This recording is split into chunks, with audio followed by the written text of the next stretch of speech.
Saya ada masalah dengan tetangga, apa-apa diomong. Terus kamu sakit hati, terus kamu gak semangat, kamu gak enak makan. Dan itu jadi masalah besar bagi kamu. Dan menghalangi masalah-masalah yang ada dalam kehidupan kamu. Iya bun, oke. Saya boleh bilang kalau itu adalah kesalahan kamu. Saya boleh bilang bahwa itu sesuatu yang tidak perlu dijadikan masalah dalam hidupmu. Loh kenapa bun? Itu kan masalah hati. Kalau kita bisa menerima, beres. Kita fokus kepada masalah yang lain. Fokus kepada masalah apa? Hutang-hutang. Kenapa kamu diomong gara-gara hutangmu? Gara-gara kamu banyak hutang. Mungkin karena kamu banyak yang nagih ke rumahmu, akhirnya diomong sama tetangga. Mungkin saat ini kamu sedang ditagih-tagih, dicaci maki, dibenci orang. Saat ini kamu sedang bangkrut. Saat ini mobil kamu itu lagi dilelang. Mungkin saat ini kamu rumahnya mau dilelang. Gara-gara itu kan mereka ngomongin kamu. Iya bun. Bukan fokus kepada orang yang ngomongin kamunya. Fokusnya adalah bagaimana saya bisa keluar dari situ. Biar saya tidak ada hutang lagi. Biar saya itu bisa keluar dari sini. Maka mereka diam sendiri nanti. Nggak usah, ya. Nggak usah teman-teman itu menjelaskan kepada mereka. Ketika mereka menghibahi kita. Kamu kenapa kemarin kok banyak yang hutang? Banyak yang nagih ya. Banyak yang nagih, kenapa sih kamu itu bangkrut? Kenapa, ada apa? Kamu tuh bangkrut kenapa? Nggak usah. Itu cuma kepo-kepo doang. Kamu ada masalah dengan rumah tanggamu, ada apa sih? Itu cuma kepo-kepo doang. Nggak usah jelaskan, klarifikasi kepada mereka, beres teman-teman. Cuma Allahumma layyin li qalbi, ya Allah lunakan hatiku biar aku tidak marah kepada orang-orang yang menghibahiku, yang ngomongin aku. Yang jadi masalah bukan mereka tapi hati kita. Coba hati kita diobatin dulu deh. Hati kita diobatin dulu. Biar kita nggak punya penyakit hati. Biar penyakit hati kita hilang. Jangan salahkan orang-orang yang tidak suka. Jangan salahkan orang-orang yang menghibahi kita. Jangan salahkan mereka. Yang disalahkan adalah kenapa saya sakit hatinya? Kenapa bukan hati saya yang disembuhkan? Maka ketika teman-teman merasa sakit hati, maka terapkan 3N ini. No comment, no mikir, no jengkel. Jangan komenin apa yang orang komenkan tentang kehidupan kita. Nggak usah klarifikasi tentang apa yang mereka katakan tentang diri kita. Kamu diomong kemarin kamu banyak hutang. Enggak kemarin saya kan hutang saya gara-gara saya ditipu. Mereka aja yang nggak tahu. Nggak usah, nggak perlu, nggak penting itu. Jangan suka kepo-kepo orang. Jangan suka kepo-kepo orang-orang yang tidak suka kepada kita. Ini melihat status. Wah, dia pasti ngomongin saya nih. Dia pasti ngomongin saya. Sakit lagi hatinya. Siapa yang salah? Apakah dia yang bikin status? Jangan salahkan mereka yang bikin status. Tapi salahkan diri kita. Kenapa kita tidak bisa menjaga hati kita? Teman-teman, badannya sehat ketika dikasih hujan. Kemudian pilek. Apakah menyalahkan hujannya? Nggak boleh. Salahkan kepada diri kita, tubuh ini, kenapa saya tidak memiliki kekebalan tubuh yang benar, yang baik. Maka akhirnya ketika virus datang, saya tidak kuat. Maka jangan salahkan virus, jangan salahkan corona, jangan salahkan virus, jangan salahkan penyakit-penyakit yang ada dalam lingkungan kita. Yang disalahkan kenapa ketika kita sehat, kita nggak memiliki badan yang kuat, kekebalan tubuh yang bagus. Sama dengan hati. Maka jangan sakiti hati kita dengan omongan orang. Sembuhkanlah hati kita. Paham ya? No comment. Jangan komenin orang. Orang mau ngomong kita terserah. Kita fokus kepada perbaikan diri. Fokus kepada pelunasan hutang, fokus kepada penyelesaian masalah, fokus mencari pekerjaan, fokus menaikkan level kita yang saat ini terpuruk, naikkan lagi level kita. Cari ilmu. Cari ilmu bagaimana bisa saya menciptakan uang kembali, bagaimana saya bisa bangkit kembali. Jadikan omongan orang itu sebagai motivasi kita, sahabatku.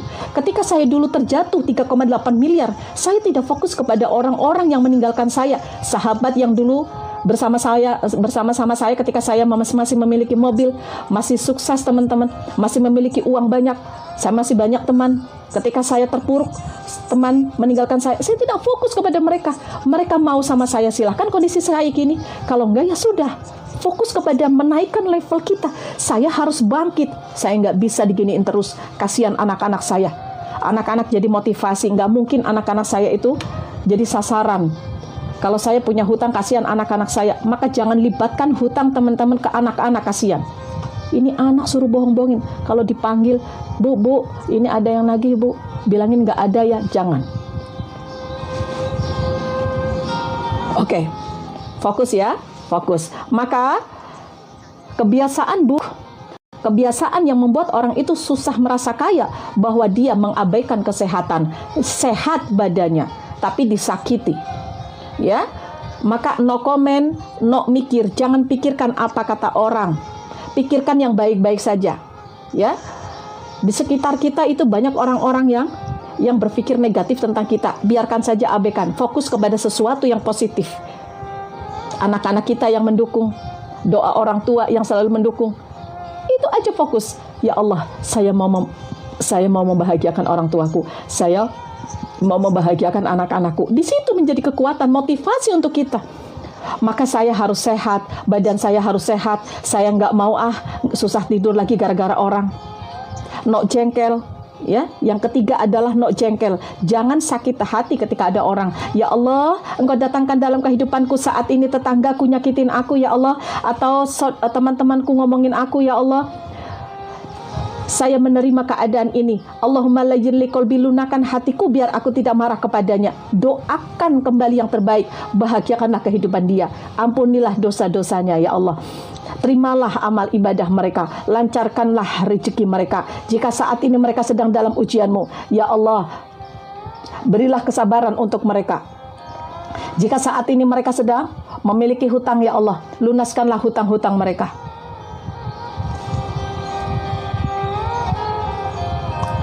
Ya, itu oke.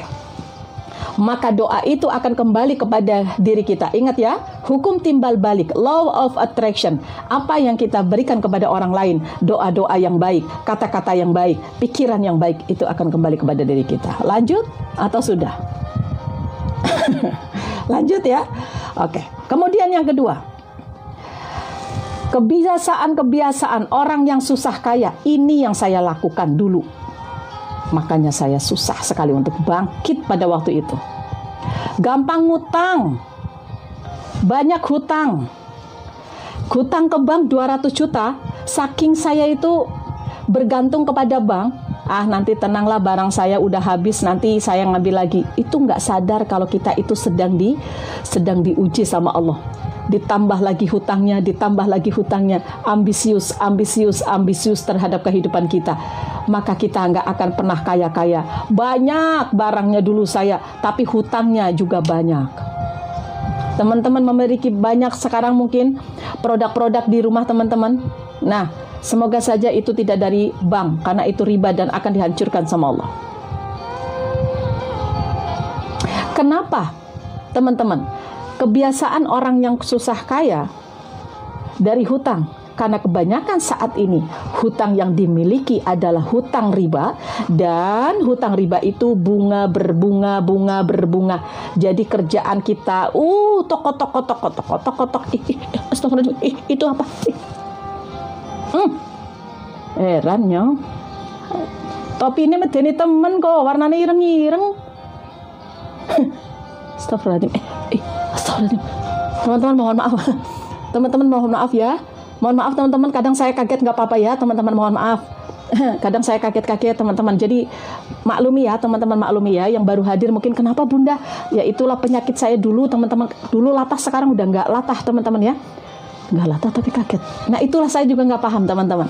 Oke, nggak apa-apa. Lanjut ya. Herannya anak bayi ya sing nempel nang sirah kok. Anak bayi siapa mikir maturnuun ya. Makasih ya teman-teman ya. Makasih yang sudah give, nggak give juga nggak apa-apa. Teman-teman masuk ke sini nggak give nggak masalah. Tapi yang nge-give teman-teman, give ini kita cairkan menjadi uang. Kemudian uang itu kita berikan menjadi mukena. Ya, kita jadikan mukena, kita jadikan alat-alat sholat sebagian ya. Insya Allah ini yang akan kita bagikan kembali kepada sahabat-sahabat surga. Dan teman-teman, kita ada program untuk umroh gratis teman-teman. Kita sudah berangkatkan 1 jamaah dan sudah kembali kemarin di bulan Februari. Dan teman-teman saat ini sedang ada pemilihan untuk yang mendapatkan di bulan November. Semoga teman-teman salah satunya ada di sini ya. Amin ya. Doakan di sini ada orang-orang yang berhati mulia, teman-teman, yang bisa menitipkan di sini. Bunda, saya ingin mengumrohkan 50 orang jamaah. Amin. Amin ya, teman-teman. Siapa tahu. Amin ya Allah. Baik. Banyak hutang. Nah, teman-teman. Makanya saat ini teman-teman afirmasi. Ternyata orang-orang yang kaya, teman-teman, itu orang-orang sebenarnya yang gak banyak hutang, walaupun kondisinya biasa-biasa saja. Pahami itu. Orang yang gak punya hutang, itulah orang kaya. Karena ternyata kekayaan karena dari hutang itu bukan orang kaya. Mau segimanapun hartanya, banyaknya hartanya. Segimanapun banyaknya hartanya tidak bisa dibilang kaya kalau dia memang punya hutang. Dan bahkan ketika dijual asetnya itu sebenarnya dia seperti orang yang biasa-biasa. Paham ya? Maka kekayaan itu sebenarnya itu gimana kita bisa merasakan harta itu, kita bisa menikmatinya, itulah sebenarnya kekayaan yang sebenarnya. Ya. Maka karena sekarang teman-teman, kenapa banyak orang-orang yang susah untuk bangkit, susah untuk kaya, susah untuk bisa mendapatkan ketenangan karena masih memiliki kepikiran untuk berhutang. Ketika nggak punya duit, koperasi mana ya yang harus saya cairkan ya? Tenang aja lah, saya masih memiliki bank. Maka ya, Allahumma kfini bihalalika ngan haramik wa aghnini wa bifadlika aman siwak. Di situ ada artinya, di terakhirnya teman-teman, ya Allah jauhkan aku dari meminta selain Engkau. Maka teman-teman, kadang saya menangis di situ. Menangis saya di situ teman-teman. Karena kita kalau pagi-pagi kan kita doa ya. Kita doa, teman-teman, doa itu salah satunya itu artinya. Maka saya meminta kepada Allah, minta kepada Allah. Nih orang-orang yang ada di sini ya Allah. Nih saya, sahabat-sahabat yang ada di sini yang berdoa bareng tadi pagi teman-teman ya. Nih saya benar-benar Allah itu memberikan kemudahan kepada kita, dijauhkan meminta selain Allah. Jadi dijauhkan meminta selain kepada Allah. Di sini masalahnya meminta ke bank, masih meminta ke koperasi, masih berpikir kalau saya nggak pinjam koperasi nggak ada yang bantuin. Maka itu adalah pemikiran-pemikiran yang negatif yang harus kita hilangkan. Karena itu akan menjadi habit, akan menjadi kebiasaan. Maka yang harus kita lakukan, ketika nggak punya uang teman-teman, hakul yakinlah, bismillahirrahmanirrahim, ya Allah, saya besok harus bayar sekolah, ya Allah, berilah kemudahan untuk hamba, penuhilah kebutuhan-kebutuhan hamba, anak-anak hamba. Ternyata ada kakak yang menjamin tanpa riba, nggak masalah kan, tanpa riba juga. Mungkin itu salah satu dari pertolongan Allah. Tapi jangan diniatkan dulu, koperasi mana ya yang harus cairkan, bank mana ya, janganlah teman-teman riba lagi. Paham ya? Libatkan dulu Allah. Allah itu sesuai dengan prasangka hambanya. Ketika hambanya berprasangka bahwa ketika saya tidak pinjam bank, maka saya tidak bisa bayar hutang saya yang besar itu. Maka ketika berpikir seperti itu, alam semesta itu akan terus akan bereaksi dan Allah pun mengetahui. Maka kenapa susah kaya? Nggak ada keberkahan karena kita bekerja, kita memiliki gaji banyak digunakan untuk bayar bunga bank. Kredit KPR menggunakan bank, ada bunga. Bunga. Kemudian motor yang tadinya harga 1 juta, jadi harganya berlipat-lipat karena ada bunga. Kemudian untuk rumah juga bertahun-tahun bayar bunga terus. Jadi ketika ditanya, keren bisnismu nih.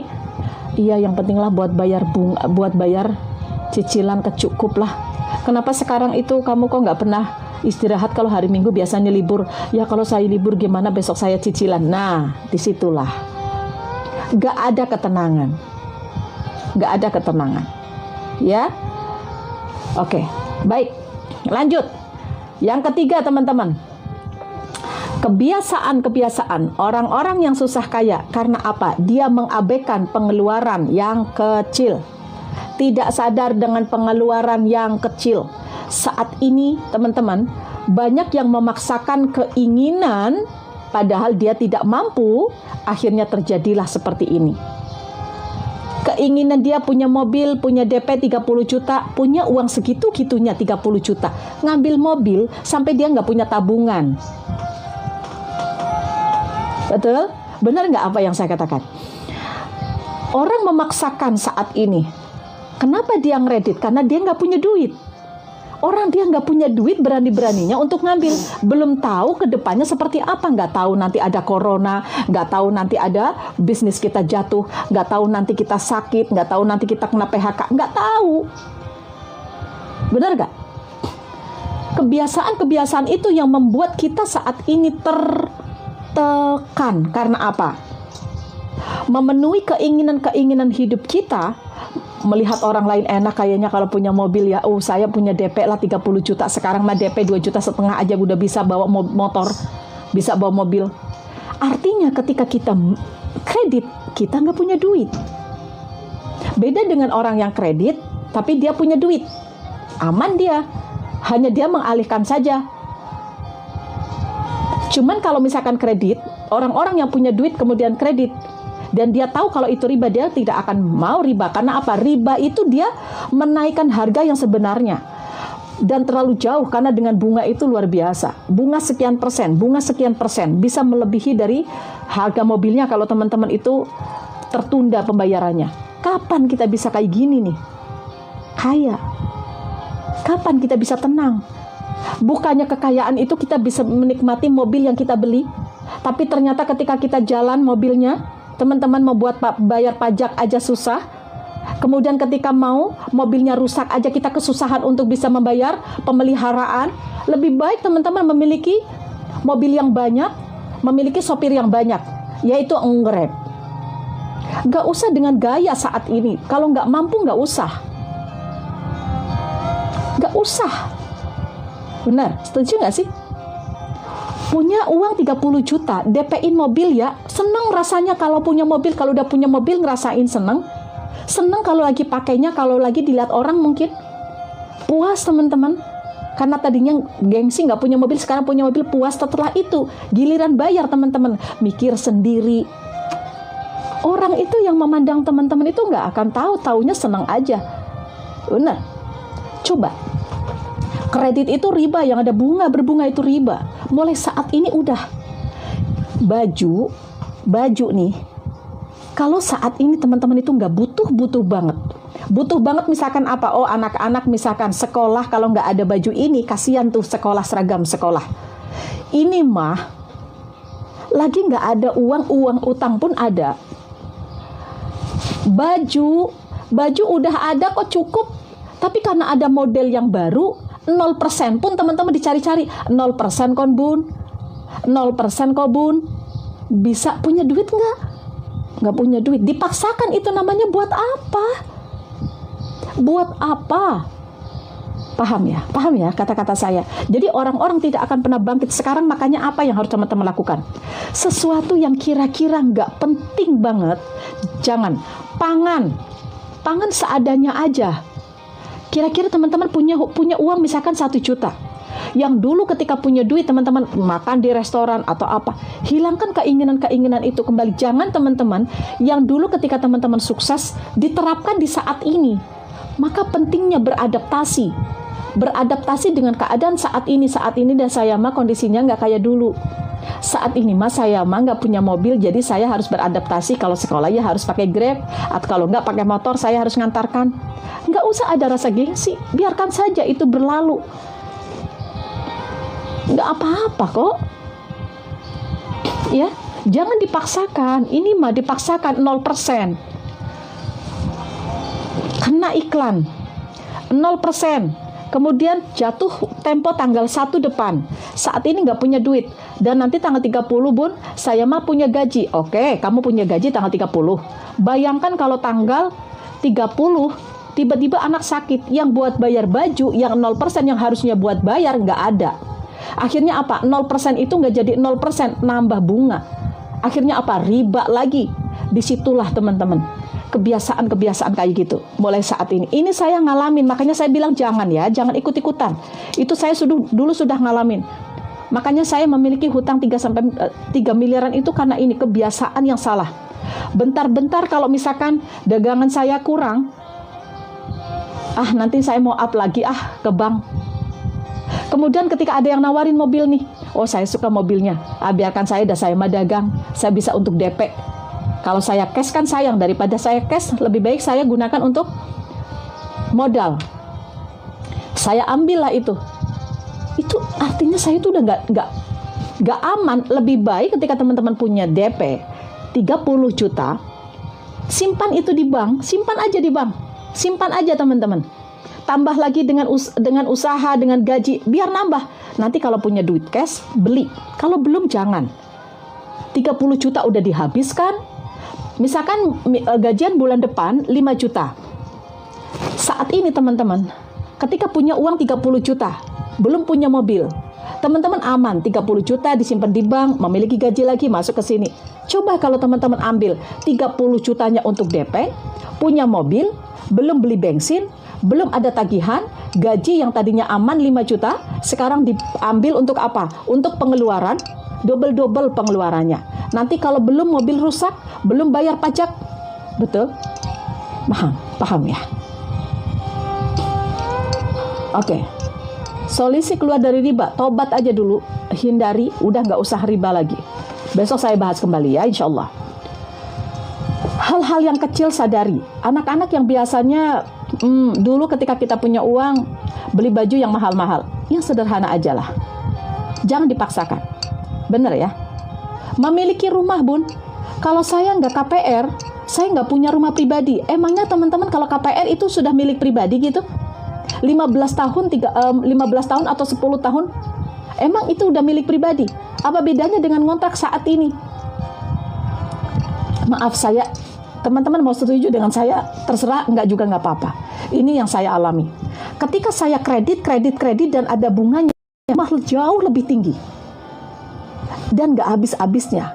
Dan ternyata hancur juga. Nggak jadi milik aku juga. Padahal sudah kredit loh. Sudah sesuai dengan apa yang saya rencanakan. Tapi ternyata Allah berkata lain. Hancur bisnis saya, akhirnya saya nggak bisa bayar. Maka tidak jadi tuh rumah jadi milik kita. Teman-teman memiliki uang 200 juta. Kemudian teman-teman memikirkan untuk DP semua untuk rumah. Yaitu yang saya tadi bilang sama teman-teman. Mobil sama dengan mobil. Yang tadinya gajinya aman, teman-teman akhirnya buat bayar rumah.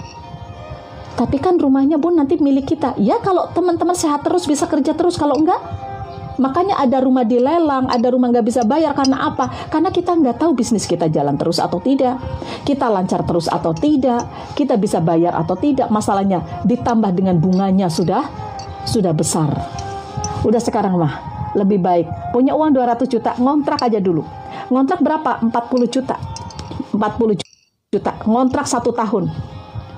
Ngontrak 40 juta 1 tahun. Yang 200 jutanya teman-teman dikurangi 400 juta, 40 juta. Berarti tinggal 160, betul kan? Ada loh di bank. Teman-teman mau beli makan, teman-teman enak, mau jalan-jalan, anak-anak tenang, gaji tidak dipotong, kemudian nambah lagi, bener nggak sih? 40 juta 1 tahun. Lah kalau KPR teman-teman, setiap bulan bayar berapa? 1 tahun berapa? Buat bayar bunga berapa? Gitu cara ngitungnya.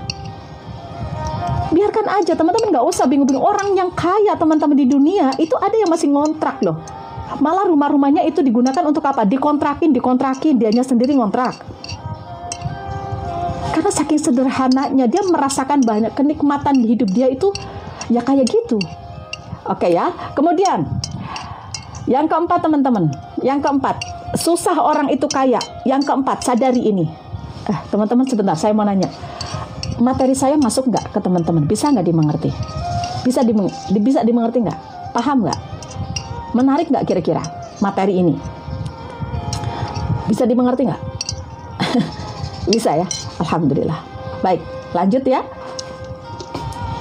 Yang keempat, Masya Allah, ikut-ikutan gaya hidup orang lain.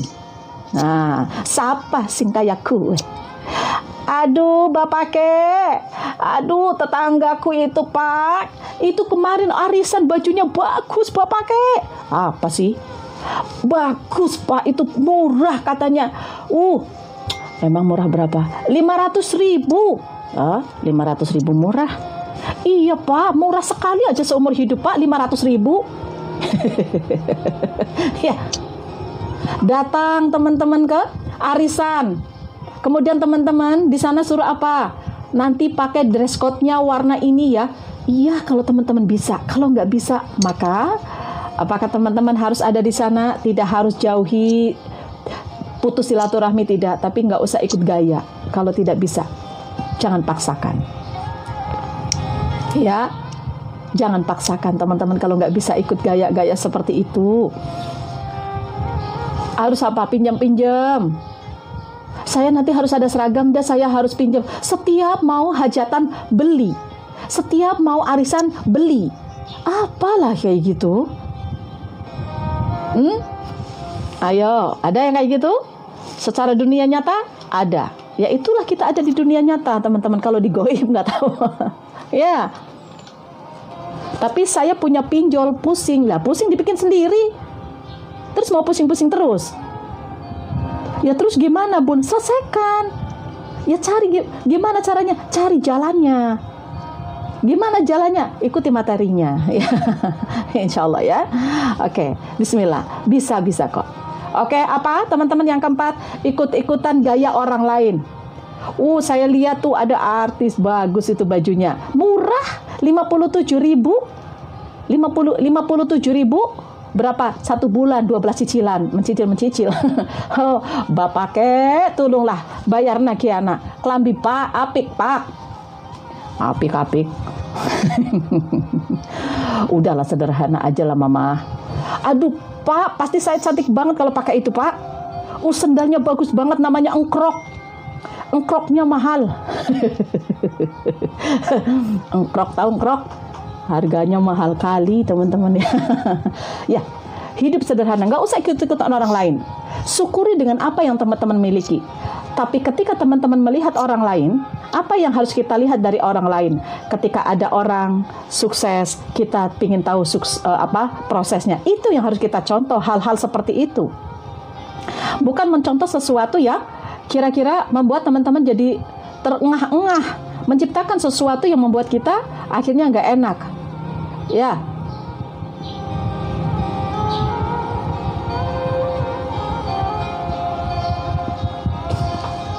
Ya, seperti itu ya. Oke, lanjut. Jadi jangan ikut-ikutan. Saya adalah saya yang seperti ini. Saya bahagia dengan kehidupan seperti ini. Saya merasa kaya. Saya bukan orang yang miskin. Saya bisa berbagi dalam kondisi apapun. Saya memiliki baju yang bagus. Saya memiliki harta yang berkah. Saya memiliki kehidupan yang bahagia. Tenang aja, santai. Ya, tenang, santai. Merasa kaya. Saya bisa bersedekah subuh, saya bisa mendoakan orang lain. Setiap ada kebaikan-kebaikan, saya selalu rindu melakukan kebaikan-kebaikan. Saya bisa menggunakan harta yang Allah titipkan, saya berikan untuk yang bermanfaat. Gitu caranya. Jangan ambisius. Gerdak-geruduk, saya pengen kayak gitu, saya pengen kayak gini, dipaksakan. Oke, kemudian yang 5, nah ini nih. Tertampar ini pasti. Ngomong bun, ya bentar dulu sabar. Heran nyong. Ngomong bunda, bentar nek. Ini mau ngomong. Itu pasti saya. Apa? Nih, nenek pasti suka alasan. Nah, yang kelima nih teman-teman nih, sering membuat alasan. Orang-orang yang kayak gini nih suka ada alasannya. Cobalah kamu jangan paksakan KPR. Dan saya mah kalau nggak KPR, saya mah dari mana lagi duitnya? Lagi jatuh nih, banyak hutang saat ini ya. Kemudian dibilang, ayolah kamu cari usaha. Susah cari usaha sekarang mah bun, harus ada modal. Saya nggak punya modal saat ini. Oke, ya udah cari kerjaan biar nggak punya modal. Modalnya cuma modal mau sama modal tetangga. Aduh, saya gimana ninggalin anak? Saya nggak bisa ninggalin anak. Jadi harus gimana saya atuh? Ya.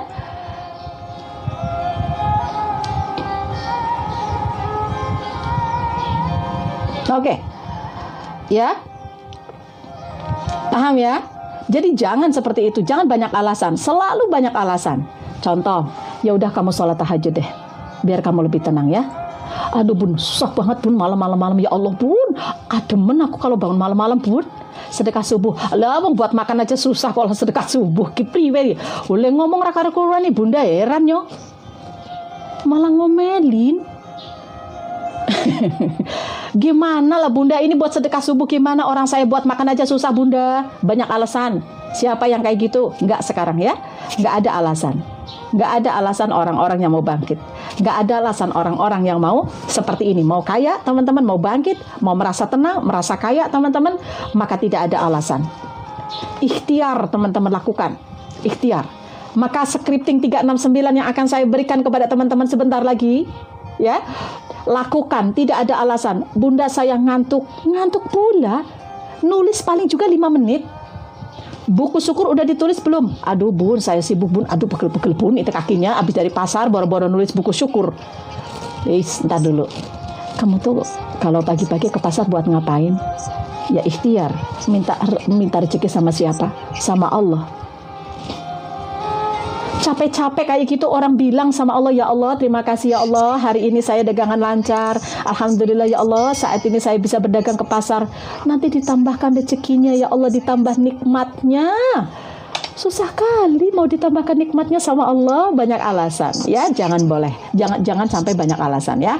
Oke, kemudian yang keenam, ini kena semua nih, selalu berpikir negatif. Ini yang berbahaya untuk kehidupan kita. Selama kita selalu berpikir negatif, susah bangkit, susah cari duit, susah untuk bisa keluar dari masalah, susah untuk cari pelanggan, susah untuk laris dagangan. Ketika teman-teman berpikir seperti itu, maka jangan berharap teman-teman akan seperti ini, akan cepat kaya dan cepat merasakan kebahagiaan dalam hidupnya. Banyak orang-orang saat ini merasa apa? Merasa gelisah. Merasa gelisah karena apa? Karena dia memiliki pikiran yang negatif.